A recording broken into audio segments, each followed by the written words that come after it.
Welcome to the Living Medicine podcast, where we talk about ethical medical use of psychedelic psychotherapy, teaching skills, examining the issues, and interviewing interesting people. Now let's start today's show. All right. Hi, everyone. Welcome to the Living Medicine, the podcast where I interview interesting and influential people in the psychedelic assisted psychotherapy space. And I am Dr. Sandy Newis. I am the CEO and the co-founder of Living Medicine Institute, a business where we provide content, resources, and training to therapists and medical professionals who are interested in learning more about psychedelic assisted psychotherapy, as well as other types of applications of psychedelics. And we have our next retreat coming up at the end of April, and that is sold out, but we do have a wait list and a couple other offerings coming up. So please check it out. But I am very excited to be here today with Dr. Roman Palitsky. Dr. Palitsky is Assistant Professor of Psychiatry and Behavioral Sciences and Director of Research Projects in Spiritual Health at Emory University. And he's faculty in the Emory Center for Psychedelics and Spirituality. His research applies a biopsychosocial spiritual approach to improving behavioral interventions by ensuring that the treatments that we offer are responsive to care seekers' cultural needs and strengths. His work in psychedelic treatment research efforts reflects those commitments by seeking to make psychedelic therapies rigorous, effective, and accountable to the many patient populations who might benefit from them, and to support those care seekers who may experience adverse effects. So thank you so much. Is it okay if I call you Roman? Yes, please do that. Can I call you Sandy? Yes, please. Yes, absolutely. Great. So thank you so much for being here today.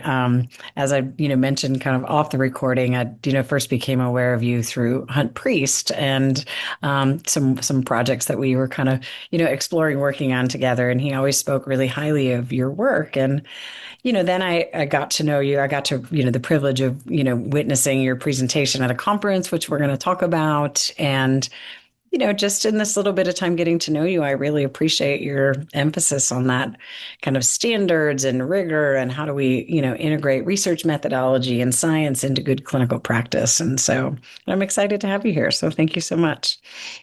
Thank you. And I've had a chance to dive into some of your podcast episodes, and I've been really enjoying them. So thanks for doing the work that you're doing, informing all of us. Oh, nice. Good. Well, thank you for that. Appreciate it. We've had some interesting guests on. So yeah. Mm-hmm. Yeah. So I always like to start just like, this is a broad and interesting field, like the psychedelic field. And again, the psychedelic assisted psychotherapy field. So, how'd you get into it? Like what brought you here? What brought you to this moment? I could say a lot of things brought me to the study of psychedelic therapies. Ultimately, it all goes back to probably what got me to be a clinical psychologist, which is, I think if you ask a chemist what's the most important thing about the world or the most interesting thing, they'll say like, oh, it's probably the bonds between atoms.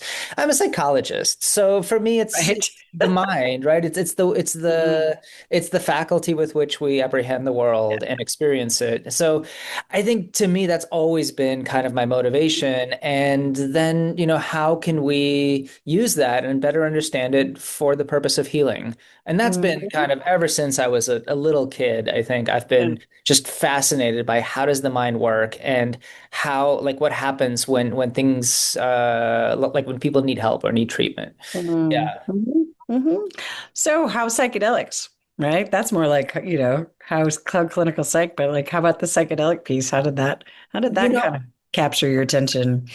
I kind of fell into that sideways. My personal relationship with psychedelics goes back to like 14 years old, right? So I'm kind of one of those people. But ironically, even though I've been fascinated with mystical experiences and psychedelics and just the clear relevance for well-being, I've been counseled over and over and over to avoid studying psychedelics professionally. It was not going to be a good career move. No, this will be a terrible idea. Well, and I actually think those people were right? Like I think for a lot of reasons, I think it was good that I avoided or I didn't really go into the study of psychedelics until probably the end of graduate school for or like Nice. for my PhD. And at that point, I was trained as a sitter for a study of psilocybin for OCD. Oh, interesting. And yeah, then again, I sort of like I've been really engaged in the study of non-ordinary states Mm. and other techniques that can produce those states. But psychedelics, I kind of fell into it sideways in when I came to Emory.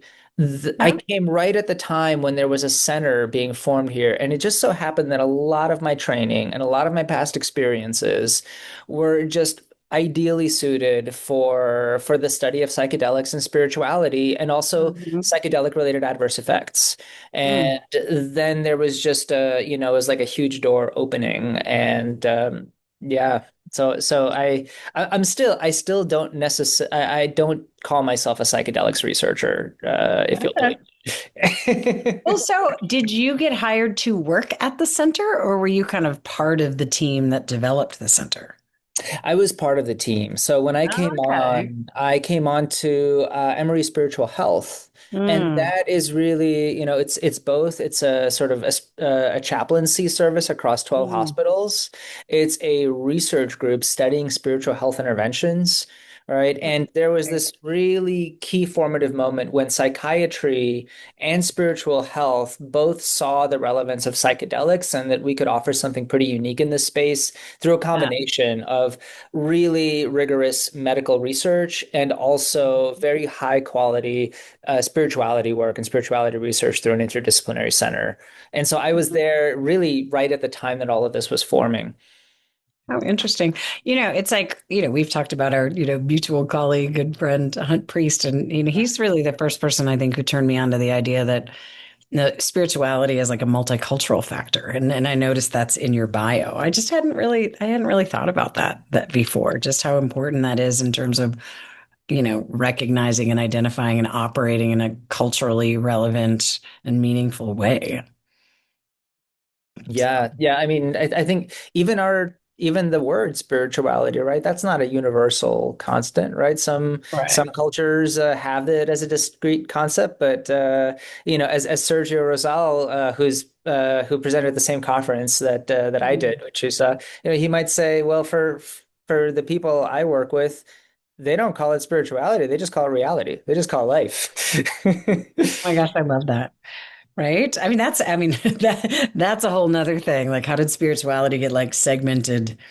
How did spirituality get segmented into its own box? Yeah. But yeah, so okay. So you weren't going to come in as a psychedelic researcher. You kind of did, right? You still don't really identify as a psychedelic researcher, even though, you're working at the center. So, so what keeps you interested? Like what's captured your attention about it? You know, a couple of things. One is I'm sort of a sucker for a good problem, right? Mm, And the work that we're doing in psychedelics gets allows us to have access or to get at some of the persistent problems about mm, the mind or yeah. questions about the mind that have been with us for a very long time. Psychedelics can sort of uncork the human experience in a remarkable way. There's a researcher named Matthias Mell who's called trauma the atom smasher of the psyche. But in a Oh, similar interesting. way, I think psychedelics have a sort of a similar kind of quality of like being an atom Mm, collider of the human yeah. experience. So that's one, but the other is Mm, more and more I think of my research program as driven by, where is the need, right? yeah. Where are there questions, the answers to which really matter for the lives of people who are struggling with real issues. And I think that Mm, that's true about spirituality and psychedelics.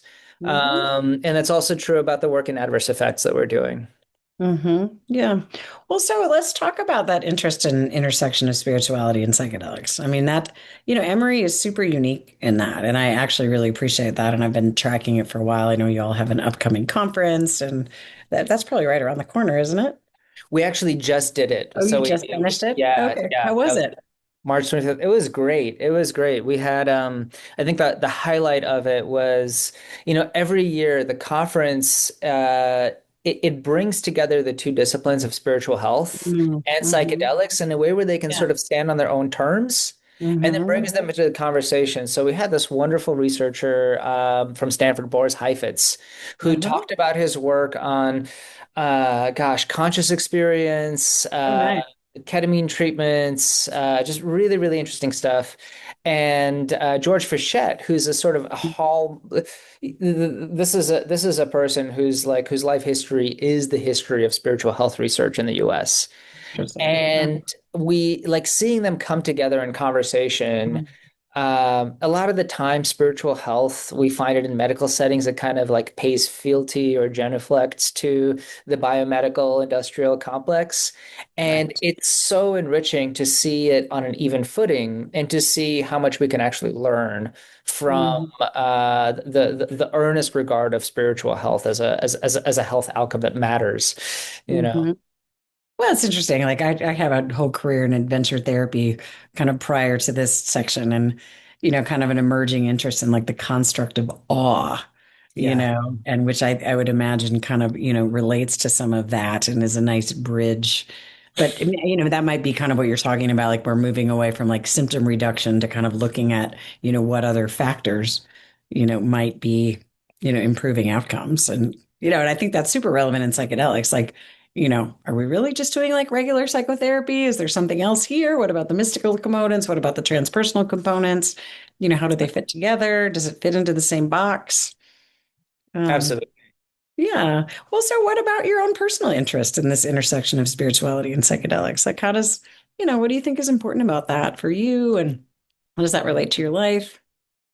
Yeah, I mean, I hate to like go back to the cliche of like research is me search, right? Or theory is Yeah. biography, but it does go back to personal experience for me. For Mhm. for me, you can't really untwine the influence of any one experience, but Right. psychedelics have been profoundly influential for my own spirituality, and I think that's given me that kind of like that sense of gosh, there's something really, really important here. But then from a Mhm. clinical standpoint, right, we know that these are compounds that have often profound spiritual effects for people who Yeah. take them. Yeah. And increasingly we're using this kind of phrase that we might be getting like a generation of accidental mystics among like somebody comes in for depression treatment, right? Like they say, well, I heard I saw this advertised, I heard it could help my depression, and then they like they meet, they have an encounter with the divine, right? Or the inverse, right? They expect to encounter the divine, and then they have one of these experiences, which happens, right, from time to time, where it's just like nothing there, right? Right. These are profound spiritual effects, and we can't ignore them if we want to do responsible treatments. Then, from a Right. spiritual standpoint, right, these are life-changing experiences, but they're also non-specific amplifiers, right? Hmm. So the broad range of spirituality, and we all know like religion and spirituality, it's good and it's bad and it's ugly, it's everything, right? And so all of that comes into the mix with a psychedelic. So I Mm. think it's important for that reason. But I think like for me personally, like from a human perspective, I think that's many of our most important questions are at core relational and Mm. spiritual. Hmm. And these are the very registers on which psychedelics operate on a very profound scale, Interesting. right? So yeah, I guess it's multifaceted, but there's yeah, this is the thing that's really got me hooked right now. Well, it's fascinating because it's like, okay, like I don't know, like I'm really interested in like why does this work? Like I really do. I work primarily with ketamine. I have an interest in others, but ketamine is legal and it's accessible and Hmm. I think it has a wonderful place at the table. And like is this a factor? Like, is spirituality a factor? Is consciousness expand? Like, do we get to go back to talking about like consciousness expansion? Like that kind of, and then what is the relevance to that with, with mental health outcomes? And how can we use that awareness, which is what I love about your research and others, is, then how do we feed that back into, strengthening our treatments? Yeah, and I think that there's like there's two paths you can follow here. One is, and I get this when I talk to kind of general audiences that are more interested in the spirituality side, like folks who go to church, right? And I'll often get like, well, how can you use science to study the divine or the spiritual, right? And there, I think, it's kind of this old philosophy of religion question of like, well, gee, there's like five proofs for the existence of God, six if you're Kant. Are you convinced by any of them? Not really. Okay, what happens now? And I think where we've gone is like, well, maybe, but the subject, the person who's having these experiences is encountering something that is profoundly impactful and it shapes people's lives. Let's Right. focus on that. And so that's very much alive in psychedelic spaces. But the other is, and this is kind of, I mentioned Boris Heifetz, he's doing some of this research, right? Where we're now in a position where we're able to knock the experience out, right? What does that And mean? Hold on, so what does that mean? so there's, I mean, I think this is like this is the great dream of big pharma, right? So psychedelics, they're a little scary, they're a little unusual, and maybe we can create a compound that like, you take it on a Saturday night, you wake up on Sunday and you're not depressed anymore, but you didn't really have much of any kind of experience. Oh, There's I no see what you trip, mean. You mean right? you mean that you're talking about big pharma taking compounds and altering them to such a degree with the idea that the psychedelic piece is no longer part of the equation. That's right. The psychedelic What? without the trip, right? Right. And that's I think that's the dream, right? Because then you could just market it widely, sell it to Mhm. everybody. And like personally, this idea doesn't really appeal to me. I really think that the more we go into this sort of like t take a pill to fix the thing rather than thinking about relationships and thinking about like you know, how we relate to the world and to the people around us, we're missing something important. But I think you have to take it seriously, right? That like this is sort of an empirical question, right? How much does the trip matter? And so Boris Heifetz is working on some of this by like doing really fascinating stuff with anesthesia. Uh, and we're working on some of this. So this is Oh. Chuck Raison's work, where one way that he's doubling down on this sort of experience hypothesis is saying, well, maybe it's if we can get people to really remember the experience better, Mm. right? And there's ways you could do it through like through vagal nerve stimulation, for example, that the experience really sticks with you. Maybe that will amplify the effects even more. So that's Wait, are you talking about the experience that somebody has when they are, quote, tripping, or the yes. experience that somebody has when they're not? When they are, right? So Oh, so okay. so a person has this psychedelic experience. They take the dose, and then there's different ways that you can really cue them to just to hold that experience with them Mm. for a longer period of time. But Yeah. that's so interesting because to me, that's where the therapist comes in, right? Like, because like what I teach is like, I learned this actually from one of my original mentors that, like, it's a three-pronged stool. Like we've got the pharmacological effect, you've got the personal experience effect, like, and this is again primarily with ketamine, but it would apply to others, and then you've got the therapeutic effect, and each one, has its own effect, but they're also synergistic. Hmm. So, the role, like when I'm doing ketamine assisted psychotherapy, like I'm taking notes the whole time. Like we're actually talking, that's one of the ways that I differ from a lot of people is that we are talking much of the time, not the whole time. And it's different. It's a different approach, but you're taking notes. So I am actually cueing the memories. And I think it's important. Like I build a bridge with the music. I do actually a resource activity. Like I think that part is important. Oh yeah. Um, and it, but and then that the role of the facilitator, therapist, you can also shape that, and then that's its own variable. Absolutely. So this trial that I'm talking about, and it's happening out in Vail, Colorado. Oh, interesting. Um, yeah, it's this. We could just talk about that study the whole time. That there's a version of this conversation, but I'll just say briefly. It's a randomized controlled trial, but everybody's getting psilocybin and everybody's getting the therapy. The thing that they're being randomized through is transauricular, so through the ear vagus Okay. nerve stimulation, which Whoa. which enhances the memorability of an Oh, experience. And really? people are getting the real transauricular vagus nerve stimulation. They're getting Mhm. sham because you Okay. can't tell whether you're getting the real thing or not. And then there's like just treatment as usual. So it's really like that's sort of the question. Can you enhance that portion of it where like you did all the right things, right? You worked with them, you enhanced the salience, but then they've got like a little bit of a boost to help retain that experience. Oh, well, that I could ask you 100 million questions about that. Like, but like okay, I do have to at least ask you, like, what is the methodology of like training the clinician? I mean, is it like some kind of like protocolized sort of intervention? Like, I mean, how are they holding Yeah. that particular factor constant? So there, I don't know if you know the USONA psychedelic nonprofit who's doing Mhm.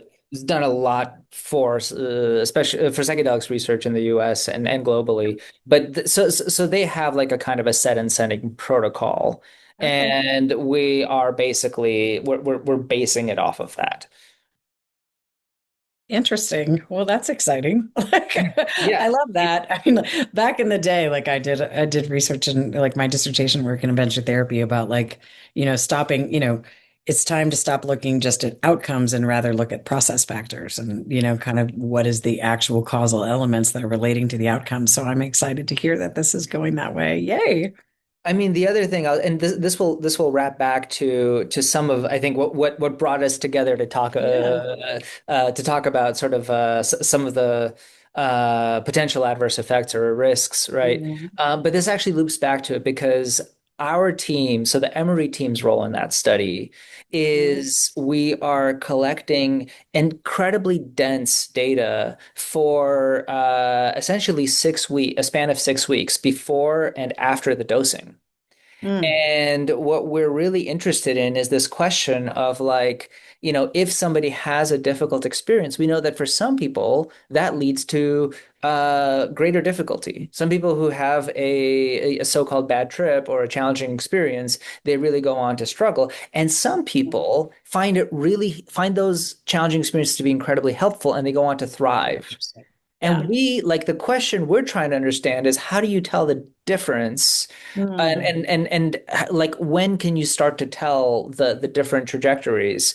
So we're collecting data at 128 time points per person That's and amazing. really looking at these process factors. And it like I yeah, again, there's a lot to talk about. But that's so interesting. So you're also going to be looking, I mean, is the idea maybe that there can be some kind of like screening and tracking, kind of piece? Like what are kind of like pretest variables that might influence it? Or are we, I don't know. I really don't Absolutely. know. I mean, Yeah. one thing that we know from psychotherapy research in general, right? And I think you and I have talked about this very briefly about like, does it really get worse before it gets better, Yeah. right?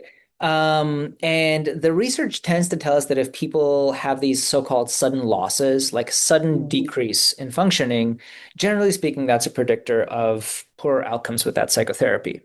Mhm. So what I think we want to really look at is that period before dosing. If Mhm. somebody is working with a therapist and they're working with a team, and then, for whatever reason, they are already experiencing losses, maybe that's a good time to wait and not dose, right? So one of the things we can find out is whether there's an optimal, like a best case scenario Mhm. for readiness and dosing, right? Whoever you happen to be. Uh, Totally. yeah, Yeah. I mean, I just, more and more frequently as I get further down this road, I get better at, telling people now's not a good time. I mean, I just turned somebody, they were like looking they were looking for ketamine treatment for all the wrong reasons, which they were looking for immediate relief. And it was very Yeah. clear that they were in a very activated trauma response. And that's just not how it works, like, so yeah. Well, so, okay. So you mentioned the study,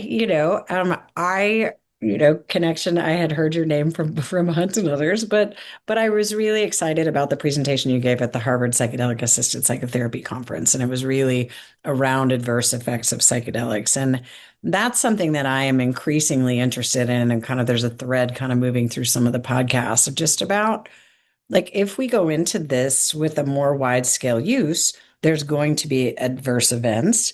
And that's not bad. That's just inevitable. Like, I mean, because people have adverse outcomes, there are adverse effects from traditional psychotherapy, there are adverse effects from hiking, like, there are adverse effects from sitting on your couch. So, adverse effects, like, I have a very strong belief that, like, adverse effects are inevitable when you shine a light on something and it gets widespread use. And it's of critical importance to measure that so that not necessarily that we can avoid them, but rather we can mitigate it, treat it, and ultimately strengthen our treatment. So, can you say more about this presentation, what you talked about, and then kind of talking about the study itself? Like, why is this important? Yeah, absolutely. I mean, part of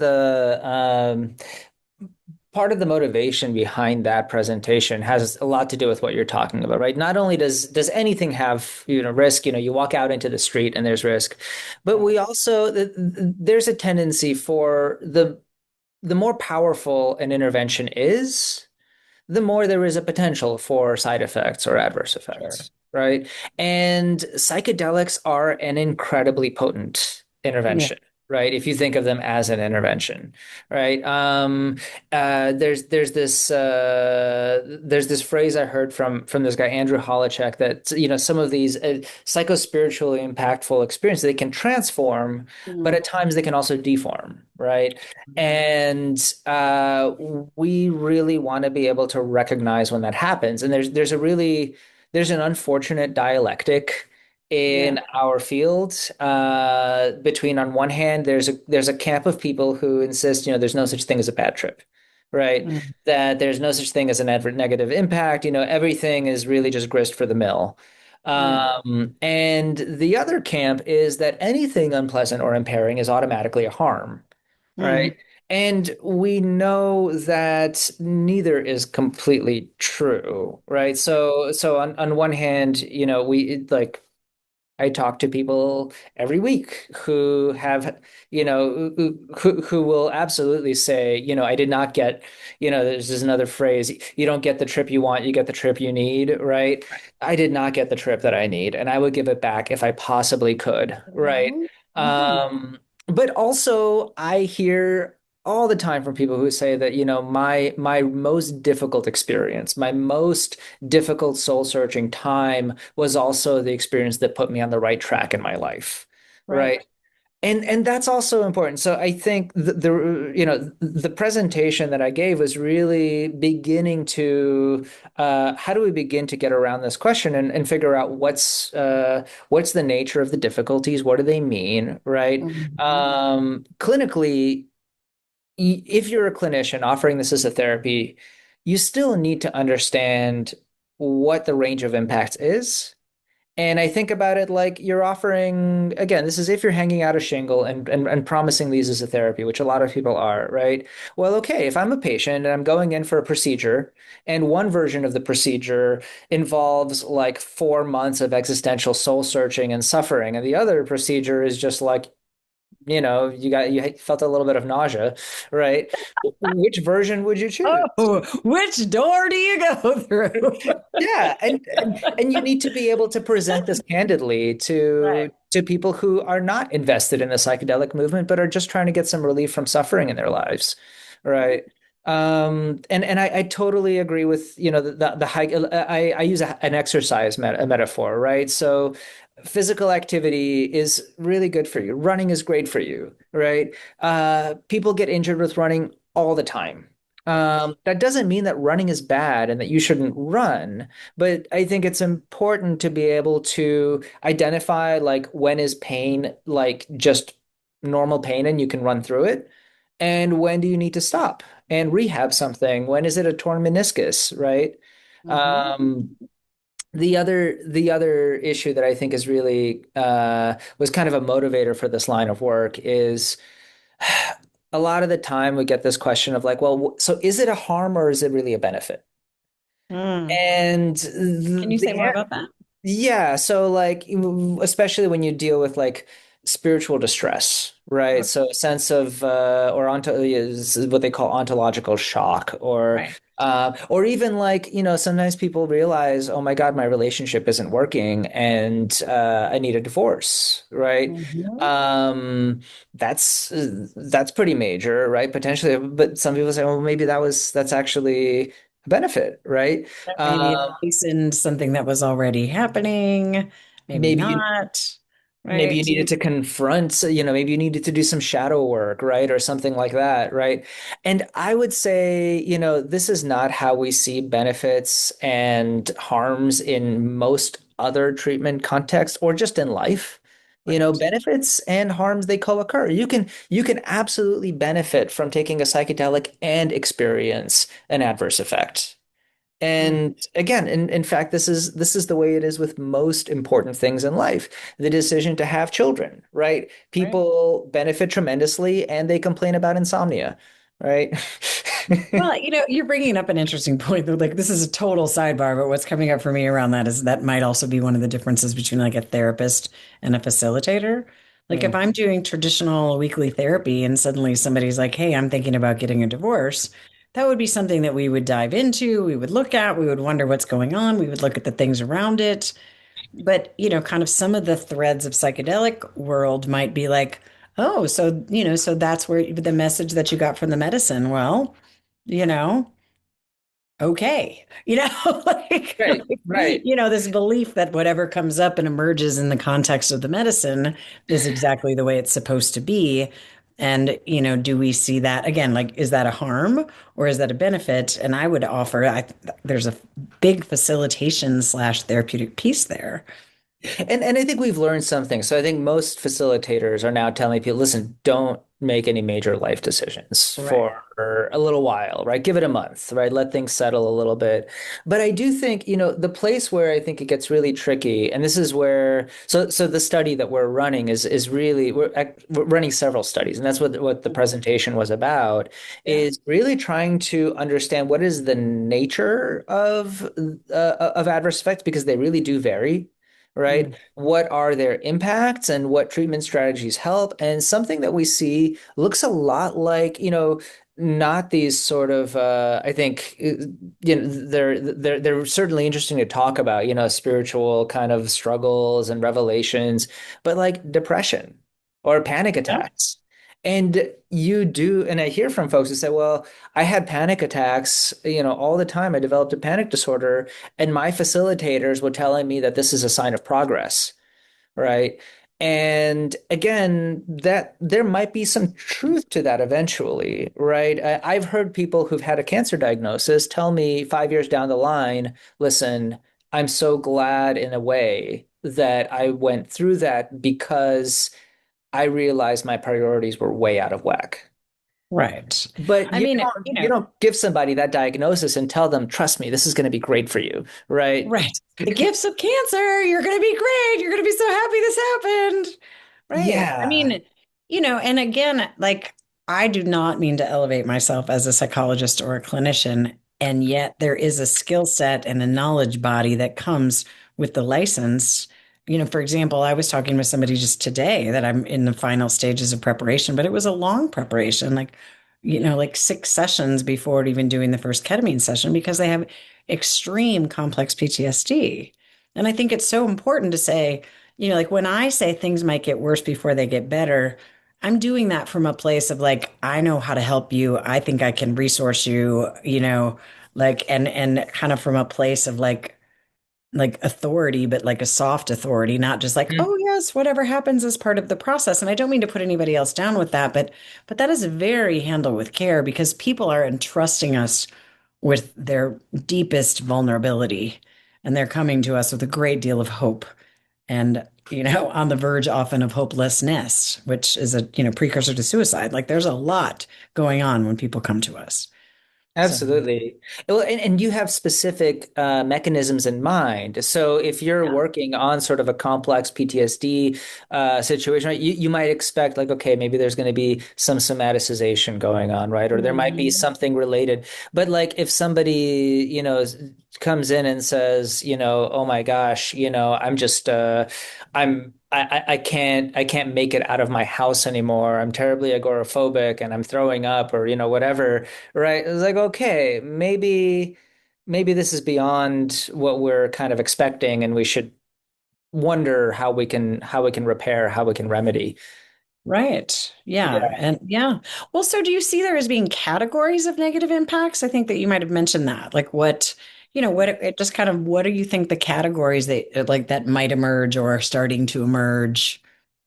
So this is one of the main goals of our research project. So just to maybe should I describe what Yeah, we're please. what Yeah, we're tell doing? us more about what you're doing. Yeah, what are you goal? What are you doing? What's the data collection? Who's your sample?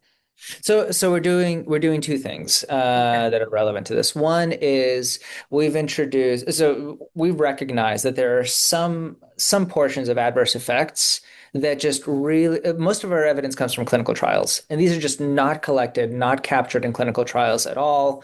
There was Mm, a recent systematic review by Hinkle and colleagues who found this is in the psychedelic renaissance. So these are modern studies, right? Less than 25% of studies where they give psychedelics to humans do they do any kind of systematic assessment of adverse effects. oh, Period. that's so weird because isn't that why one of the reasons why the MDMA study got like, like all that research got, kicked to the curb because they said they weren't looking at enough at adverse effects?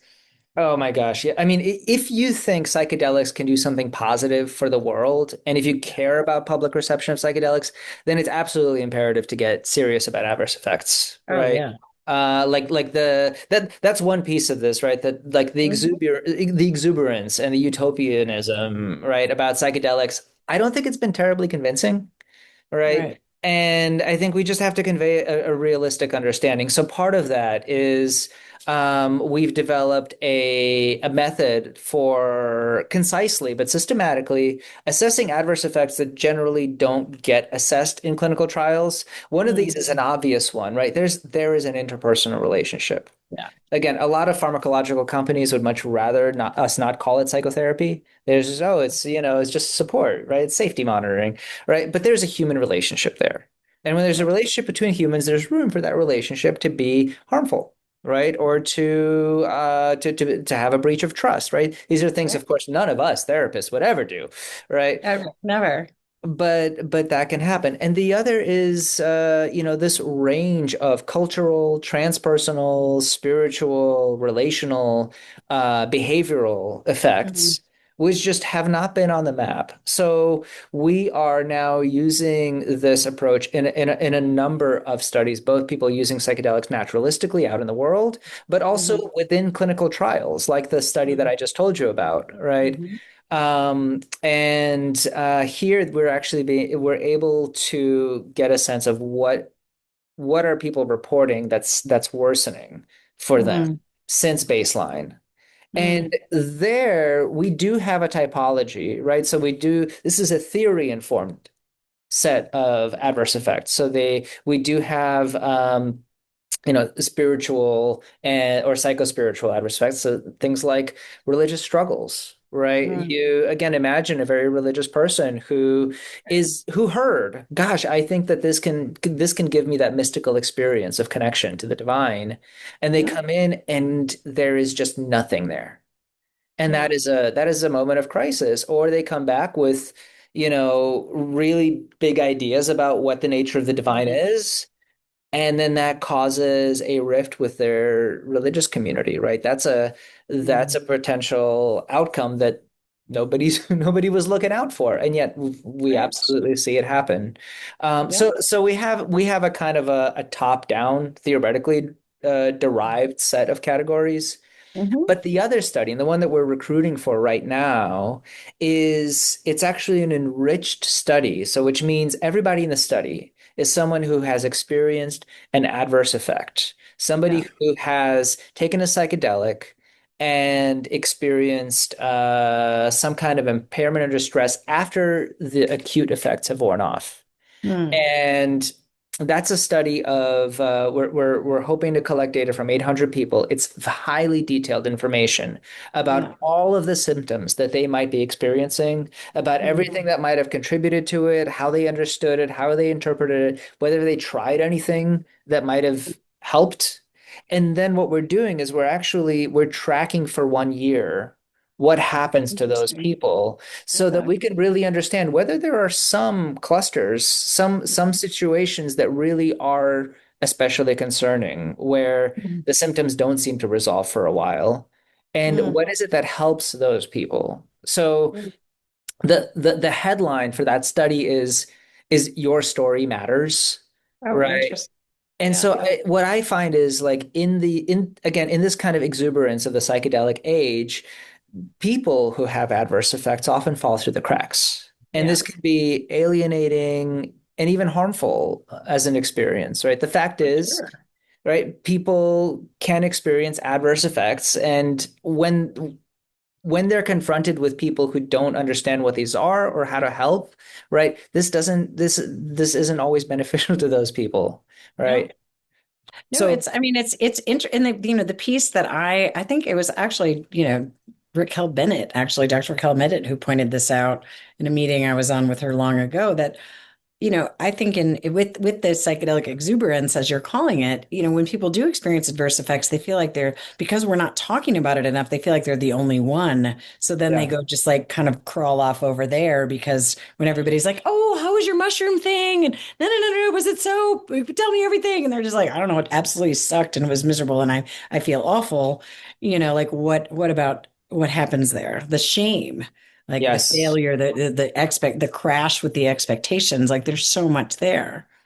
And we see, unfortunately, the victim blaming sometimes, right? I mean, I don't know if I would characterize folks who've had a negative experience as victims, but all the same social dynamics, right? Like, oh, you must have integrated wrong. Oh, you must not have prepared the right way. Oh, you must, like, oh, you must have had like a really like bad shadow work that you've been Yeah, ignoring, right? right. You And should do that, more. You should do yeah, more of that. yeah.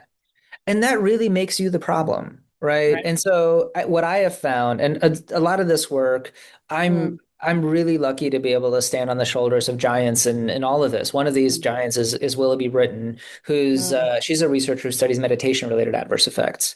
And mm, I was able to work with her at an organization called Cheetah House, spelled like cheetah, roar, the animal. And that's a resource for people who are experiencing meditation adverse effects. mm. And doing intakes with folks who are experiencing this, you very much see people coming in saying, I thought I was the only one. I didn't realize Yeah. that this could happen. And then this fear, like, oh my God, I've broken my mind forever, or you can't Mm, unring the bell, right? And so for those people, what I've noticed, one of the most helpful things to say right away, or like you could just see a person's face change is, we see situations like this multiple times a week, right? yeah. This is not, you're not the only one experiencing this. Is a known thing. And generally speaking, by and large, it gets better over time. Yeah. And you can Yeah. just see the relief on a person's face. Right. Because I mean, it's incredibly isolating. Like, that's another kind of like interesting phenomena, I think, with psychedelics is like, I mean, I experienced this even as a psychedelic like professional. Like the more you go down into this road, it really does put you out of sync with a lot of kind of mainstream constructs. So that in and of itself becomes its own sort of thing to grapple with. Is that good? Is that bad? Well, sometimes I feel like a weirdo. You know what I mean? Like often, and I kind of felt like a weirdo before. So it's like, am I getting weirder and weirder? And is that okay? Is that a good thing? And I mean, I've been engaged in the, study of my own weirdness my whole life, but like, what if you're not? You know what I mean? Like, what if you're just like, oh, wow, actually, like, you mentioned like ontological shock. Like, I'd love for you to say a little bit about that, or even like ego dissolution. Like, that's frankly, those things, it's kind of terrifying, like, Yeah. yet it's good. I mean, so how do we reconcile all that? Well, I think that ontological shock and ego dissolution, right? These are socially useful terms, right? Mm, So ego dissolution, right? It comes out of like this very particular strain in the study of these kinds of transpersonal experiences. mm, Uh, it's likely that ego dissolution is not one thing. Right. mm. And so different people mean different things when they say that, right? Right. And I think generally speaking, this is seen as part of a benefit to Mm, psychedelics. mhm, That when somebody's very has a very rigid relationship with the world, that's very caught up in their sense of who they are, right? What psychedelics can do is they can disrupt some of that self-relevant processing, and suddenly you are not as relevant. You are not what you thought you were, right? And there's tremendous overlap with meditation, right? A lot of mm, meditation practices involve deconstructing the self, right? And you right. find that maybe there is no stable self. The Mm, thing is, generally speaking, we come back from that experience and we come back enlivened, right? mm, And maybe it was a little bit scary. Oh my God, there's no me. But then on the other side of that is infinity. And how mm. beautiful is that, right? Yeah. But I've also talked to people where your sense of self deconstructs, and then it's 3 weeks later, and you're trying to figure out how to make a shopping list, Mm, and it's not it's not great. And there can be a sense of panic, fear, disorientation, very like a lot of difficulty knowing who one is in a relationship. Again, by mhm, and large, this is not like I don't want to tell people like, oh, if you experience this, you're going to have these bad, these symptoms. Probably not, right? But it does happen. Ontological shock is another kind of catch-all term yeah. for being confronted, I think, with the limits of meaning, right? And Mm, so I think that what we see is a sort of maybe again through ego dissolution or through confrontation with you can't really know anything really. It's one of these yeah. like freshman philosophy questions. How can you really tell that the world is real, right? Um, but I think in a psychedelic experience, right, this can undermine one's sense of reality to such an extent Mm, that it is really, really jarring, and it's hard to figure out how to relate to life after that, right? right. But I Yeah. do think I think we do need maybe more precise terms because I do think that Mhm. we're using this term to capture a broad range of experiences. And again, that's why in our study, something that we're doing is we're actually collecting much, much more detailed information about the phenomenology and the sense making. And one of the questions that I have is like, well, to what extent is like depression that happens after a psychedelic experience the same as just like, I mean, I hate to put it this way, but like off the shelf depression, right? Of the show depression. Oh, Similar, or different. Right. yeah, is there something unique about what happens when somebody, like has an ayahuasca experience and they have these sort of ontological or ego dissociation effects and they're depressed, Right. right? Yeah. And then what is that about? Yes. Is it about the group? Is it about the medicine? Is it about what you came in with? I mean, there's so many different factors. Mhm. So we just got another couple of minutes. So just kind of last two things. Like, you work with clinicians, this is ideally, I presume, developing some kind of interventions and you're already doing it. So, what would you tell clinicians who might be working with people who have adverse events? And then, how can people follow you? How can they get involved in this work? How do we find you?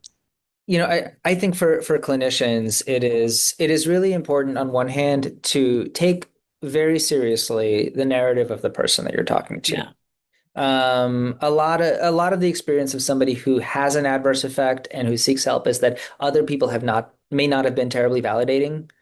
And Mm, so, let's not skip over the sense making process, mm, right? And let's not arrogate their narratives to whatever system works for us, right? mm, Um, it, it might be spiritual emergence or spiritual emergency. It might not. Let's work with that person toward that. Mhm. Right. And in the meanwhile, I think that there's, as clinicians, especially in psychedelic facilitation, there's often an impetus to like, let's make meaning out of this. Yeah.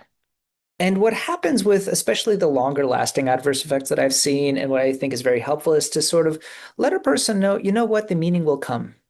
Mm. Don't sweat that too much. For now, Right. let's just focus on getting the house in order, right? Just figure, Yeah. are you sleeping okay? Right? Yeah. Let's figure out what makes you feel as okay as possible, and then we'll support you toward making that meeting as we go along. Oh, Right. that's excellent. I always tell people suspend the need to know. You do Yeah. not need to know, and that's where we kind of meet like spirituality and psychedelic culture too. Just allow that part to naturally percolate. If we're going to pay any Hmm. credence to inner healing intelligence whatsoever, then just allow that. Like, let's get the system stable. Let's focus on the foundation, shore it up. You're still human, living in the human world. And then, let's worry about, I agree. I totally agree with you. Like, let's worry about that meaning making part later. Yeah, and be empirical. Yeah. See what works in your treatment relationship, and use Mhm. anything that you think can work. I think that's the other, we don't, the fact of the matter is we don't have evidence-based treatments Yeah. for psychedelic related adverse effects yet. Right? There's Mm. just not enough information. That's what we're moving toward. Right. And I would love to see that happen. So I think that you need to sort of really dig into your tool chest Hmm. and use whatever you can to help this person kind of move toward thriving. Yeah. Interesting. I love that. Well, so how can people follow you? What do you have coming up? How can they pay attention to this study or kind of just keep connected to your work? Like, You know, yeah, what I'd really love to evangelize, if I can use that word, is yes, please. please do connect with our study. So it's our website is very easy to find. Mhm. It's psychedelicchallenges.org. Okay. You can find me my email. So my philosophy about research is we ask people to disclose very personal things about themselves Mhm. for the benefit of for others' benefit, and so I make sure that I'm contactable. You can find my email at the Emory website. Just look me up. Right. Right, it's roman.palitsky@emory.edu. That's probably the Uh-huh. best way. I'm not really active on social media. Yeah. um, and yeah, I think that I've done some teaching with Adept and with Chakruna, and those courses are available if that's interesting. But there's also a lot of free material that's just out there at this point. Yeah. How do people find that? Gosh, well, so the Emory Center for Psychedelics and Spirituality website, Oh, good. we put a lot of our stuff up there, and a lot of the various projects. If you're interested in the work on psychedelics and spirituality, on all of the other phenomenal work that our center is doing, and there's really one podcast is not enough time. Come check us out. Yeah. It's pretty inspiring to see.